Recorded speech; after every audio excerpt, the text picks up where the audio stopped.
Hi everyone, welcome back into our channel and this is Sastra. Yeay. Harus tetap semangat dong Mister, walaupun kita berpuasa. Ya. Agak sedikit mengecil nih muka-muka kami, tapi insya Allah tetap sehat.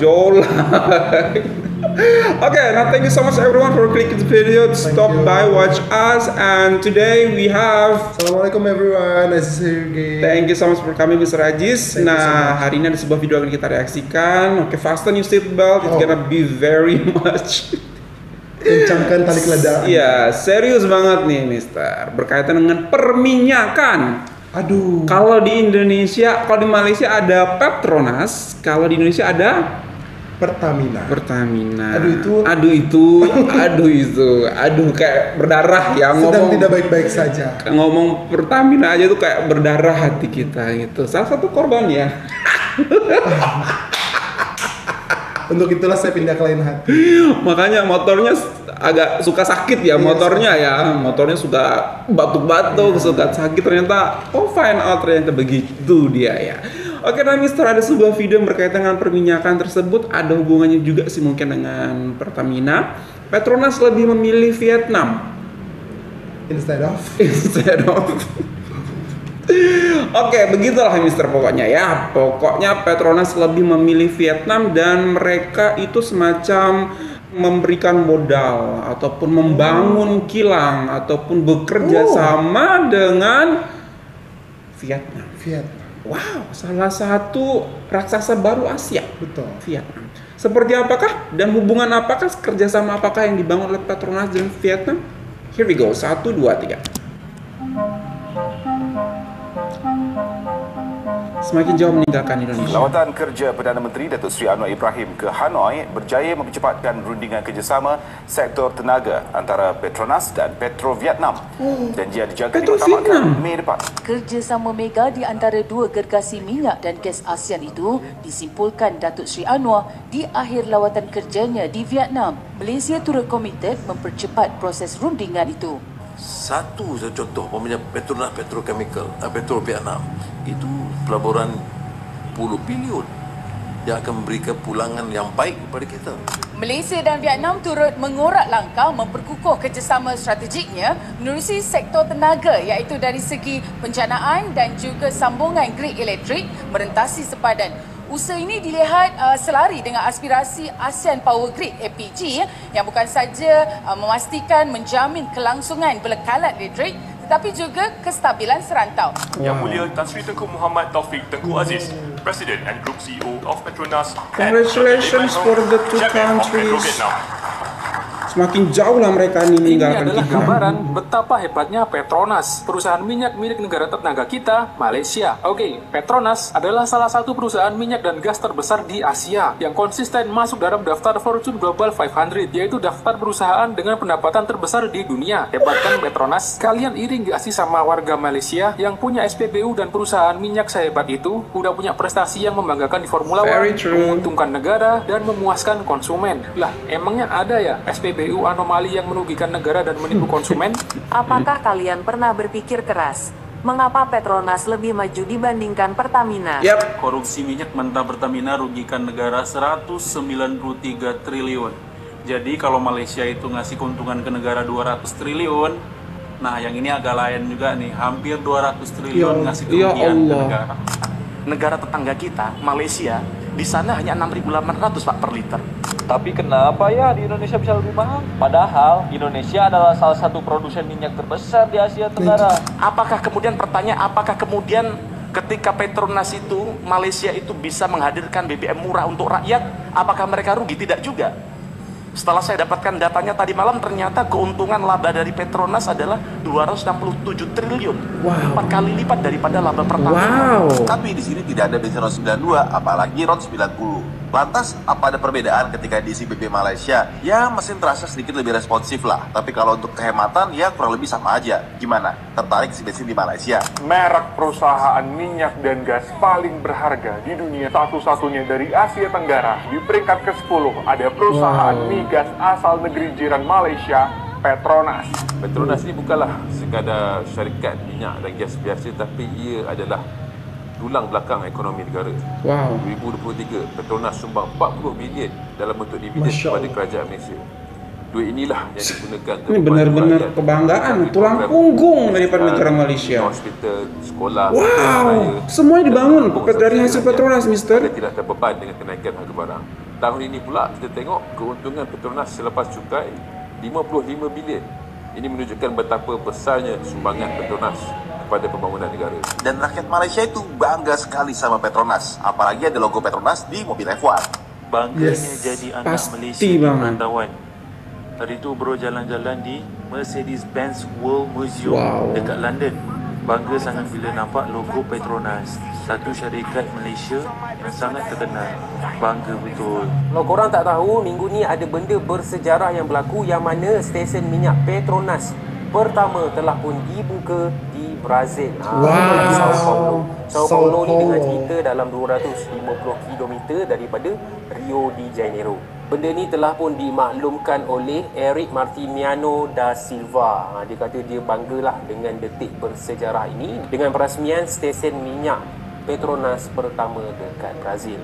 Harap lepas ni ada banyak lagi lah stesen minyak Petronas yang akan diletakkan dekat Brazil. Sebab Brazil ni negara yang sangat-sangat besar, guys. Betul. Dan kalau korang tak tahu, benda ni sebenarnya dah dirancangkan bertahun-tahun. Sebab aku ada ternampak dekat social media, ada seorang tu dia tweet, dia cakap, oh, akhirnya benda yang dirancang daripada tahun 2019 kot telah pun direalisasikan. Dan planningnya mereka Petronas bagus. sebenarnya telah pun muncul dekat Brazil pada tahun 2022 waktu Grand Prix dulu. Wow. Itulah ya, Mister. Ya, betul. Itulah yang akan terjadi kalau orang dikasih kepercayaan oleh negara, menempatkan rakyat di atas segala kebijakan dan keputusan yang dibuatnya. Kalau orang yang diberikan kepercayaan dan jabatan dan wewenang menempatkan dirinya dan keluarganya sebagai tolak ukur dari prioritas dari pembuatan keputusan, ya jadinya akan seperti yang terjadi di sebuah negara itu gitu. Kisah jaya dan keberhasilan dari Petronas ini sudah menahun. Bertahun-tahun, berpuluh-puluh tahun pastinya. Betul. Sampai pada 15 tahun yang lalu, kalau tidak salah 10 hingga 15 tahun yang lalu, Petronas membuat keputusan untuk menghadirkan gerainya di Indonesia gitu ya. Tapi ternyata tidak terlalu signifikan gitu ya sambutannya. Dan Pertamina tentunya merasa tersaingi. Kalau tidak salah ingat waktu itu harganya sangat bersaing juga. Betul. Gitu. Padahal orang-orang banyak yang tahu bahwa ternyata kualitas kendaraan mereka jadi lebih baik, boosted up gitu ya, because of the oil of Petronas di zaman itu. Dan akhirnya karena satu dua hal, nanti silakan dicari sendiri alasannya gitu ya, Petronas undur diri dari Indonesia gitu. Dan sekarang melihat perpaduan Malaysia dan Vietnam, it's hati-hati aja. Very promising because this late 15 years, if I'm not mistaken, dulu aku tuh ke Vietnam 2013, Mister. Itu melihat Vietnam sebagai I had no idea ngapain sih. Dulu waktu itu aku kompetisi paduan suara di Vietnam. Untuk apa sih ke Vietnam gitu? Ada apa sih di sana? Ternyata mereka very developing their own tourism destination gitu. Dan sampai akhirnya pada hari ini kita senantiasa melihat industri tekstil industri makanan, pariwisata dan sebagainya. Itulah menjadi daya tarik. Pendidikan juga, Mister. Itu dia. Itu ada, dan termasuk waktu penanganan COVID, zero case waktu itu di Vietnam. Nah, ini adalah menjadi salah satu daya tarik negara Malaysia melalui Petronasnya, melalui the Prime Minister untuk engage dengan raksasa baru di Asia Tenggara. Malaysia itu sangat jeli untuk melihat prospek-prospek seperti itu ya di negara-negara tetangganya. Salah satunya adalah Vietnam. Nah, itu yang terjadi jika sebuah perencanaan itu sangat matang, Mister. Perencanaan sangat matang. Mereka Vietnam tuh dari 15 tahun, 10 tahun yang lalu kamu ke sana itu mereka sudah sangat membangun. Mereka sudah sangat ada target tahun ke 20 tahun lagi mau jadi apa, 60 tahun lagi jadi apa. Seperti Malaysia selalu memiliki target ke depan. Nah, kita targetnya apa, Mister? Target kita apa? Ganti kepemimpinan, targetnya beda lagi, ganti kepemimpinan beda lagi. ganti ketua direktur Pertamina beda lagi seperti itu. Komisarisnya enggak berkesinambungan seperti itu. Jadi karena mereka memiliki agenda-agenda khusus seperti yang kamu bilang, mereka meletakkan diri mereka sendiri sebagai prioritas, bukan rakyat sebagai prioritas yang harus mereka sejahterakan seperti itu, Mister. Bayangkan, Mister, kita lebih tua usia Pertamina lebih tua, tapi lihatlah bagaimana sepak terjangnya Petronas ini yang sudah sangat diterima oleh dunia, Mister. Pertanyaan aku, ada nggak sih cabang Pertamina ada di dunia lain, di negara lain? Belum ya. Sedangkan Malaysia belum, itu kan berarti optimis. Sudah ada di berbagai negara Asia, sudah ada di berbagai negara Amerika Latin pun ada seperti itu. Pertanyaannya gini sih, this is the most unique things, this is the most interesting things. Indonesia itu kan laut dan daratannya lebih besar dibanding Malaysia, ya kan? Gitu aja lah. Otomatis, ini logikanya ya.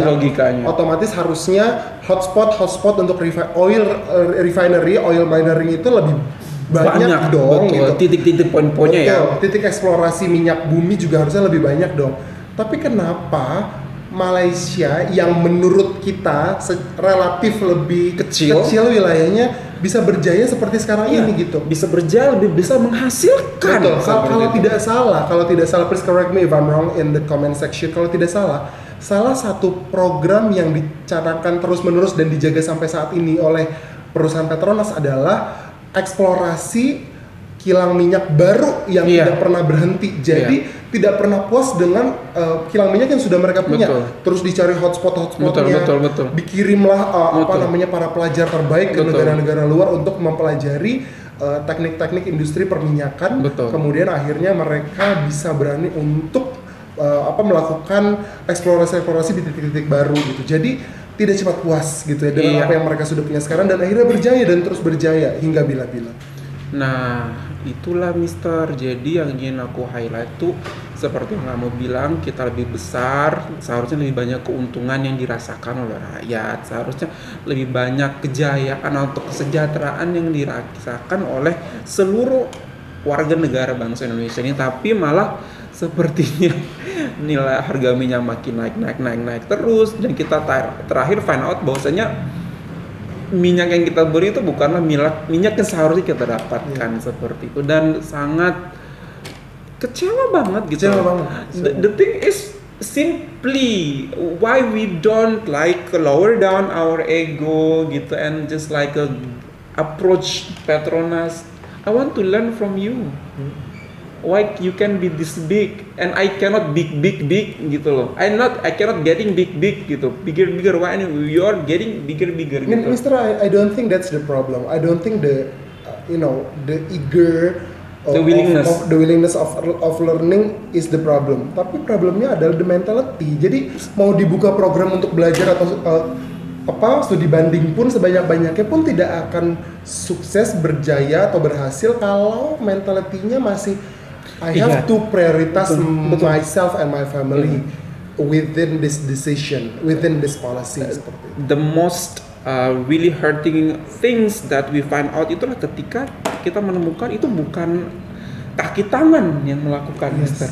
Ini adalah policy decision maker tertinggi itu komisarisnya, itu pemimpinnya, itu direkturnya yang melakukan kecurangan. Bayangkan ketika direktur aja melakukan kecurangan, bagaimana kaki tangannya, Mister? Betul. Lebih parah lagi pastinya seperti itu. Jadi mentality inilah yang benar-benar gimana ya, Mister? Padahal itu gajinya ya, Mister. 1 bulan gajinya Allahu Akbar. Gaji saya seumur hidup itu nggak bisa sampai ke situ sepertinya. Gajinya 1 bulan.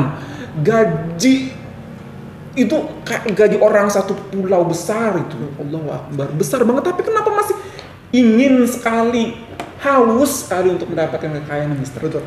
Allah Subhanahu wa taala tuh mengingatkan kita juga lewat firman-Nya gitu ya, menjaga kita dari sifat keserakahan gitu kan. Nah, aku tuh sempat berpikir apa jangan-jangan ya, Mister ya, kalau orang-orang yang diberi kebijakan atau diberikan jabatan atau wewenang atau gaji atau pendapatan yang sangat tinggi itu semakin dekat dengan sifat-sifat itu gitu loh. Atau ya maksudnya gini, kita kan tidak ada di jabatan tersebut. Betul. Mungkin nggak sih ketika kita ada di jabatan tersebut kita juga bisa akan merasakan godaan-godaan tersebut gitu. Pasti ya, Pasti. Kita sih berdoa semoga senantiasa Allah Subhanahu wa taala melindungi kita dari segala dosa, salah satunya keserakahan tersebut ketika apapun jabatan-jabatan yang diberikan dan dipercayakan kepada kita. Betul. Baik itu di lingkup terkecil, lingkup terendah atau lingkup tertinggi gitu ya. Nanti di hari kemudian gitu kan. Pertanyaannya adalah ya Allah gaji ratusan juta mister. Miliar mister, Allahu Akbar. 1 bulan. Langsung kaget. 1 bulan mister, miliar mister, bukan ratusan juta, miliar gaji dia mister. Tapi masih mau melakukan itu, Allah Akbar, dia buat kasih makan apa? Perut kita cuma sebegini besarnya. Betul. Gitu loh maksud aku. Dan the thing is, yang bikin aku juga sedih itu bukan hanya karena dia bosnya atau komisarisnya, tapi di sektor-sektor yang lain juga mister melakukan hal yang sama di negara ini gitu loh. Sudah laten ya, sepertinya sudah menjadi budaya bahwa mengambil yang bukan haknya itu adalah tidak apa-apa gitu.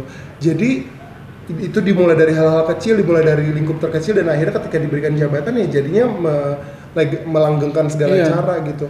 Mau dia dari orang yang bertanggung jawab mungkin seperti kepolisian, mungkin di perminyakan, di perbankan, apalagi Kementerian Agama pun yang seharusnya paham bener akan hal-hal tersebut mister, tapi sedih banget sih aku kalau ya balik lagi bener seperti kamu bilang, balik lagi kepada mentality daripada orang yang dipercaya atau diberikan kepercayaan untuk menjabati sebuah posisi seperti itu. Kami tidak menutup mata bahwa ada banyak sekali orang-orang juga yang melakukan atau menjalankan kepercayaannya di jabatan-jabatan tertentu dengan sebaik-baiknya. Betul. Ada, alhamdulillah. Tapi saking banyaknya atau saking besarnya hal yang diperbuat dan efeknya sangat besar kepada masyarakat dan bangsa sebuah negara gitu ya. Jadinya kami senantiasa fokus pada hal-hal yang menyedihkan begitu setiap harinya gitu, dan justru merayakan hal-hal yang kami anggap seharusnya memang ada dalam jati diri seorang manusia. Contoh,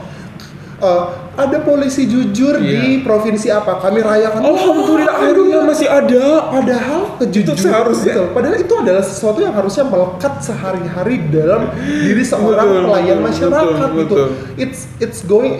It's supposed not to be rare to find di dalam diri pelayan masyarakat. Tetapi karena sudah jarang sekali kita temukan, jarang sekali kita lihat, 1 atau 2 hal yang baik dan positif kami sangat rayakan, seperti kita menemukan emas di jerami gitu. Betul, Masya Allah. Is it long way to go there, to be in Malaysia's positions like Vietnam's positions?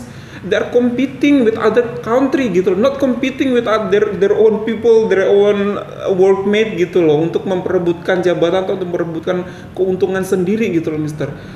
Ya Allah. It's about time sih mister. It's about time to apa? To fix the country gitu ya. Kita sih berdoa aja semoga gini. Semoga ada pemimpin yang amat sangat gagah berani untuk memberantas segala. Harus ada keputusan atau hukum yang benar-benar jelas gitu loh mister. Jangan cuma di penjara kayak benar-benar gitu loh. Karena kalau di penjara 5 tahun, 6 tahun selesai, keluar masih jadi orang kaya gitu. Masih dikasih jabatan mister. Oh gitu ya. Masih dikasih jabatan, dia keluar nih, dia korupsi, narapidana korupsi besar jumlahnya, keluar diangkat lagi jadi komisaris, diangkat lagi jadi direktur. Ada tuh ya. Mau aku bocorin. Semoga banget, aku berharap suatu saat kita bisa seperti Malaysia. Why not kita belajar di Malaysia? Tak apa kita belajar di Malaysia. Malaysia sudah sangat menemukan hasilnya yang nyata gitu loh. Kenapa enggak gitu? Enggak jauh, cuman sebelah doang gitu maksud aku. Dan Malaysia akan sangat membuka diri untuk belajar daripada mereka sih. I do believe that. Oke everyone, itu adalah sedikit curahan hati kami. Kenapa ini terjadi di negara kami ya, sedangkan negara luar mereka saling berkompetisi untuk maju. That's all from us. Hope that you find this very good. You find this very good. Sampai di YouTube channel bagi subscriber. Supermas Indonesia. Malaysia boleh, Vietnam boleh, Indonesia lebih bisa lagi insya Allah. Amin. Bye everyone.